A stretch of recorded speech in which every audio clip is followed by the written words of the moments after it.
Hello Comms 363 students. This video covers organizing your final report. One thing that I'd like to first mention is that this is a PowerPoint presentation, but it's based on the final report instructions, and certain things are not covered here in the video, such as the letter of transmittal, the executive summary, the table of contents. Those elements are added after you have a complete and well-structured report. If you draft them early, you will probably have to go back and retrofit them to what the report contents actually are.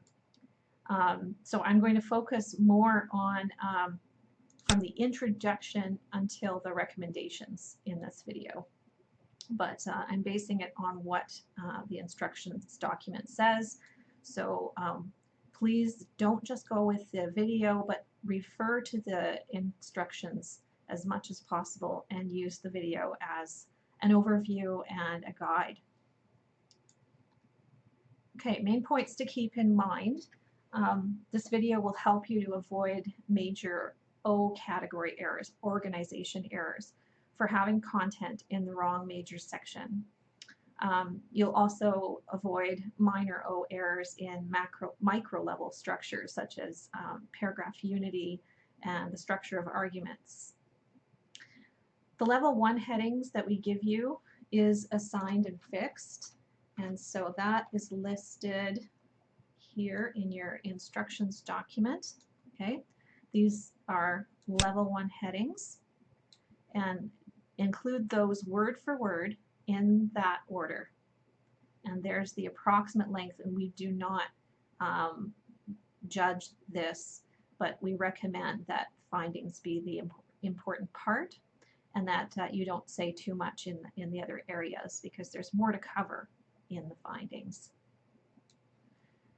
Okay, your own subheadings within level 1 sections, they should be using keywords so that your audiences, which include both the instructor and marker as the evaluators, and your target audience, they know that you're covering things by keywords that you've introduced.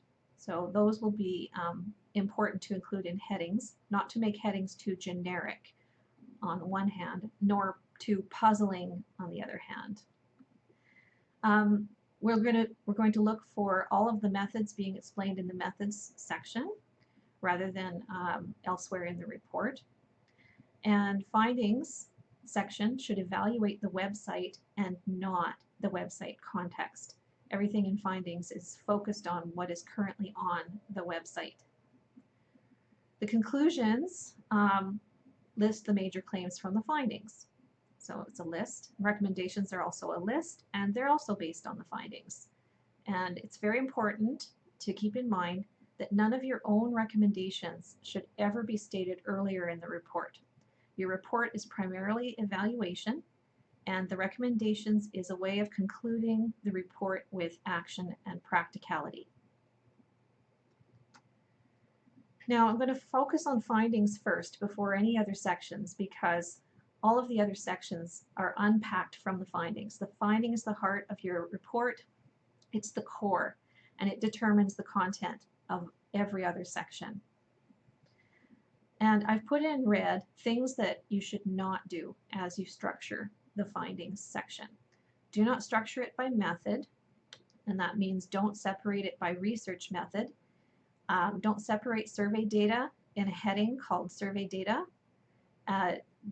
because you want to be able to synthesize findings from both methods whenever possible to explain an evaluation of the website. It might be the case that occasionally only one of these types of data gives you findings, but it's going to be rare, okay? Maybe something's not covered by survey data that can only be proven through analyzing the website itself. But remember, the survey data can't stand on its own. It's just one source of data, and it's not absolutely conclusive. And neither is your own analysis of the website. They work together in order to evaluate the website. Another thing to remember is that you are not instructing your audience in principles of usability and principles of rhetoric. So do not make principles dominate. They should be, you can still use key terms of usability for your headings, but the main claims within sections, the claims you make within those sections should not be teaching about the principles as a primary aim. The principles must always be subordinated. They're secondary, they're supportive.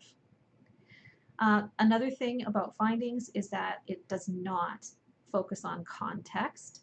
It is about what is currently on the website itself. And under the green column here, evaluate the website by usability or rhetoric themes. And the usability concepts we would like you to use are listed in page 30 in 3 different categories. And within each category are many sub-components. And rhetorical appeals and canons are not just stuffed in within the 3rd aspect. Visual elements can elicit pathos. Information architecture is ultimately invention and arrangement canons, and logos in terms of an appeal. And so rhetoric is everywhere and can also be suffused throughout sections on usability concepts. They don't all have to be stuffed under headings like ethos. And also being aware that memory and delivery are not very useful for analyzing a website. Many people have made mistakes in talking about delivery when they're really talking about style. And delivery is very limited to technology of how we get the material off of the internet, how they convey it through the internet, how we read it on different devices, how long it takes to download pages, etc. So if those are issues of delivery that you're talking about, the technical delivery to the eyeballs of the user, really, over time, then of course you can talk about it, but I've seen confusion with style. You can include page-specific analyses. That's what individual report A often did, and feature-specific, but they don't get isolated. They should be stuffed in under thematic content, under thematic headings. So you shouldn't really have a page or a section of your findings that's titled home page. It should be titled for something that's more site-wide, okay? And specific pages findings should be tucked under these other site-wide topics. Now here's an interesting color coding to show you how everything comes out of the findings and goes into conclusions and into the recommendations. So in this pink section, in this area, I've categorized 4 of the major topics that are covered. And these are just reminders in this column that all claims evaluate the website. The data can come from surveys and or the website itself, and you're strengthening your analysis through secondary sources. So some of these topics might have some subheadings within them, and some might not. And then, once you have your findings, you know what your conclusions and recommendations can include. It's limited by what's in your findings. So your conclusions, as you see, the red, blue, green, and purple are covered, but maybe not all the details of the subtopics. This is a summary of the major claims. And then after the summary comes a paragraph or 2 on insights and implications for the website owners. In your recommendations, all the specific and practical tasks, they're not just vague, they're very task-based. There's something a person can actually implement and imagine themselves doing to the website or to a particular visual. They're very specific in their examples. And they have to come out of the findings and not come out of the blue. So here I've color-coded so that you can see that these tasks in recommendations are based on topic 1. And notice there's no blue, okay?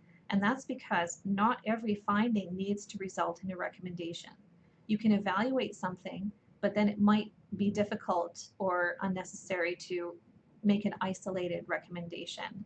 So it's not always a one-to-one correspondence between your findings and your recommendations section, but just making sure that they all unpack from the findings.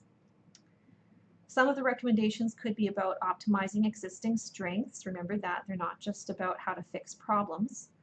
And they're showing off your ability to really adapt your report to your audience and make it practical for them. And you can include future research recommendations. So I've color-coded that as brown because it's not from your findings. It arises from any of the insights that you put into your methods section where you talked about, let's say, the weaknesses and strengths of the survey as a method. And you can see that maybe one of the tasks, even it could be based on two of the subtopics of, topic 3 and topic 4. So you can see how it all unpacks from the findings, and if you were to get rid of one of your findings, you would also have to get rid of, like if you got rid of purple, you'd have to get rid of purple from your conclusions and purple from your recommendations. When you're structuring your figures, tables, and appendices, here's some things to keep in mind. Figure 1 is the first figure that you mention in your document. Table 1 is the first table. And so they're all numbered like that. Each visual needs to be mentioned in a paragraph that's above it or beside it, and you don't use the word below. You just say, as shown in figure 1, or you end with see table 3 in parentheses within your sentence before the period. You can place the visual within the section or subsection if it is small enough to fit within it. And make sure all of your figures and tables are legible. And we go with the guideline of 8-point font minimum. If you do have a screenshot that has very small text, then we expect you to use full text width, which is the maximum. And you might want to even consider, if it's a long screenshot in terms of its height, using an appendix. And extra large visuals do go in appendices, and make sure that you follow the guidelines about what's large enough to qualify for an appendix. And when it is in an appendix, you need to add see table 4 and table 5 in appendix C and D, because each appendix is referred to in text at least once. If you have an appendix called appendix D, I should be able to search using Control F on your document. I should be able to find where you mention appendix D within the body of your report. Within the findings, of course, we're talking about here argument structure as covered in the Smith Handbook. I think it's in around page 80 or so. And each paragraph opens with an evaluative claim. Some people are understanding what this is, and other people are still struggling with understanding what an evaluative claim is. And it is your own evaluation of a strength or weakness of a feature of the website. And it's using a key term from the heading, the thematic heading that comes above it. Don't begin paragraphs with data of any kind. Your first sentence should not say, the survey found that this percentage of people said this, because that's data, that's not a claim. Secondary sources ideas do not come first in paragraphs either. And that's a point I mentioned earlier about not letting instruction dominate your report. It is evaluation of the website that's important. And if you were to put secondary sources ideas at the beginning of a paragraph, it makes it sound like you're going to just teach people in that paragraph about what these principles are. So no paragraph should just be isolated teaching, and it shouldn't start that way because it gives the wrong impression of what's the important content within this section. Selected data follows your claim as soon as possible, and make sure your data is specific, clear, and sufficient. If you do refer to a figure or a table, that's not sufficient in itself. You do need to pull selected quotes or numbers out of the figure as examples so that a person doesn't have to look back and forth between a figure and a table and your paragraph. They'll look at your figure or table when they're ready, perhaps after they're done reading your paragraph and understanding your argument. Make sure you leave no data unanalyzed, and here's the main thing is not to include too much data nor to end a paragraph with data. Because if you include too much data, then you have to analyze everything that you've just included. And if you end a paragraph with data, it looks unanalyzed. How do you use secondary sources? Here's how you do. You could use them to follow your claims after you make a claim about a certain feature of the website. Let's say you need to explain a key term that's used in a claim because your audience is not from this course and they don't understand necessarily these concepts. The secondary source can also follow the data presentation in order to provide a measure, perhaps, or a criterion, and that will help your analysis not just be so subjective, but also based on experts that you cite. Make sure when you're citing, you cite a unique idea from the source. I've seen many times people merely quote a word or a short phrase. That could be from anyone. It doesn't have to be from that source. So what people need from a citation is something that is unique to that source. What is their idea? If you do quote a word or a phrase, put some paraphrase around it. And don't end paragraphs with quotations because that looks like unanalyzed data from your secondary source. You need to comment on secondary source information as well to show that you're using it. It's not something you can speak through, it's something you can use to analyze. It's a tool. It doesn't speak for you. In your analysis parts of paragraphs, there's many things that you can do with your data and with your secondary sources. You can explain why survey respondents responded in a certain way. You may raise limitations of the survey data. Let's say one of the methods limited its relevance. Or you could interpret in light of the evidence on the website currently in order to say, oh, that's what perhaps bothered the users taking the survey. You can also just talk in general about potential responses of audiences to the website. So here you use your hypothetical reasoning as a rhetorical critic to say, oh, this is how a person looks at this particular piece of data that I've put in my paragraph. You can comment on ideas from quotations and interpret them. So if you have a long quote or several quotes from survey respondents' comments, after that data or after the secondary sources idea, you can pull out key words from those quotations and you can interpret them in light of your opening claim for the paragraph. And you can discuss the data in light of even the website context in terms of what's also on the internet or what's something that might be a constraint or an opportunity. Structure in other sections. I have a column for intro and methods and a column for conclusions and recommendations here. In general, even in your intro and methods, we're looking for paragraph unity. So when you do have an assortment of information within a paragraph, add an opening sentence that unifies that paragraph and introduces the topic that you're going to discuss. So it doesn't seem like just a grab bag of assorted topics. Work on logical flow between sentences. And when you are narrating how something was collected or analyzed, use past tense and narrate it in time order, chronological order. When you have subheadings within the intro and methods, if you do, they should use the key terms so that the evaluators and your audience have those key terms highlighted. Conclusions and recommendations are list-like, and so each item needs to be ordered logically as well as possibly grouped, because when you do have a long list, such as 6 items or more, it's very helpful, especially if it goes over a page break. Helpful to group them together by topic or by audience or by theme. And each list item in a list should be grammatically parallel to the next item.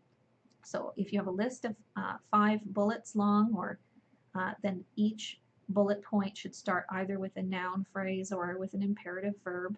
Like imperative verbs are things like change, insert, that kind of thing, actions in your recommendation list.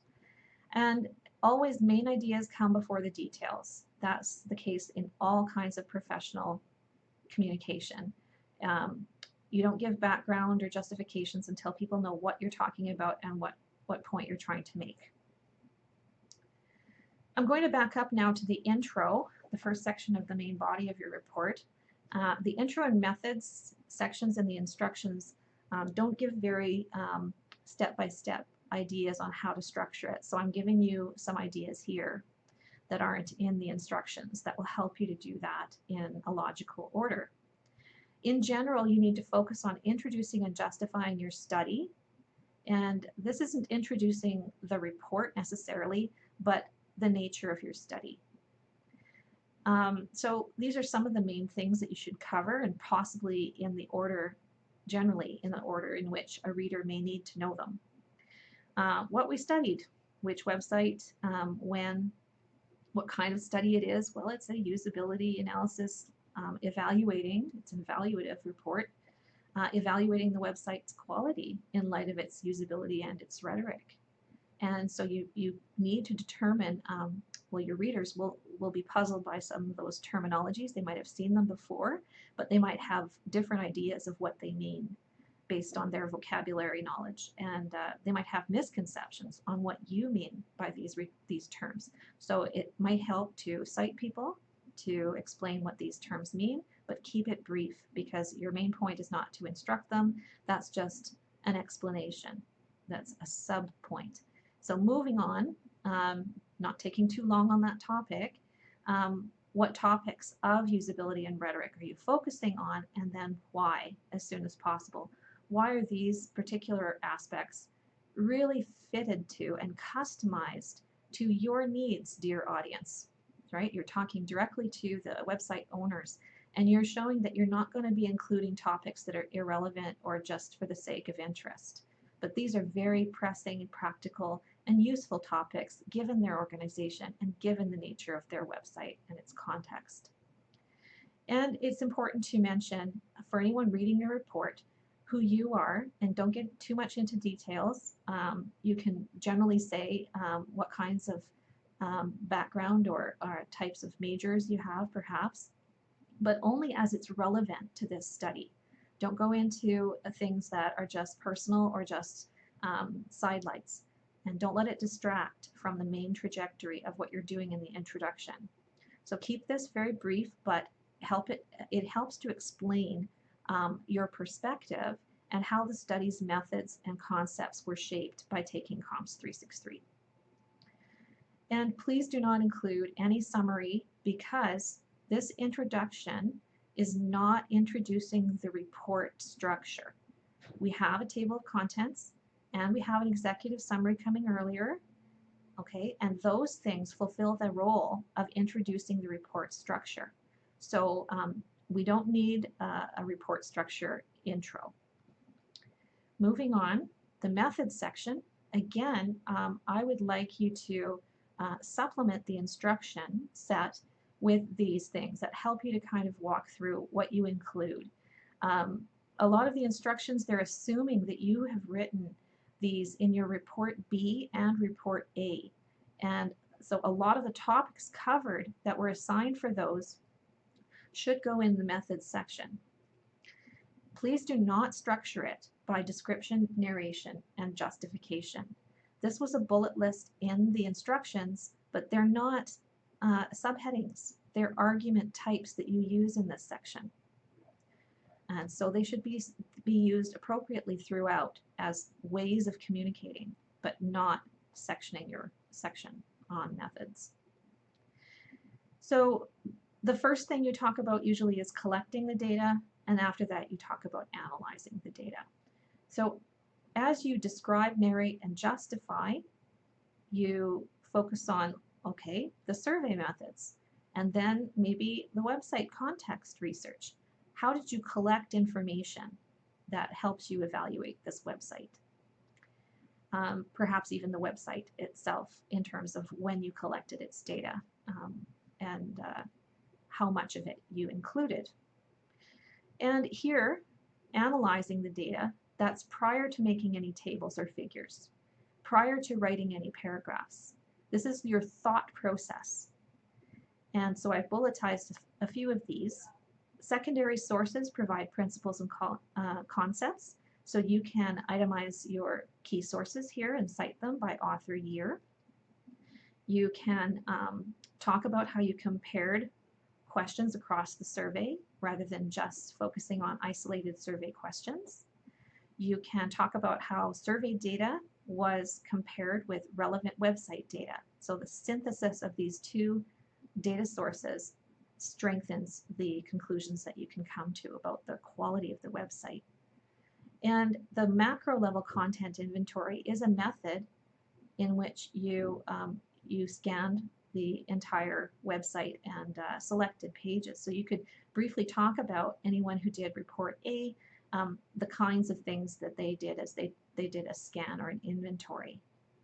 You could also, in light, say that, okay, all of this data was also considered in light of who they are as an organization, their audiences, some of the challenges that might exist in their policy environment, and the public knowledge and reputation of their organization and the themes, what are the controversies out there. So you can just basically say that these were considered during analysis. That's the methods, and I'm almost done here. No, I believe I am done. Okay, so I've helped you to structure your report and avoid a whole bunch of errors, but improving the quality and learning key methods of report structuring in professional communication in general. Talk to you later.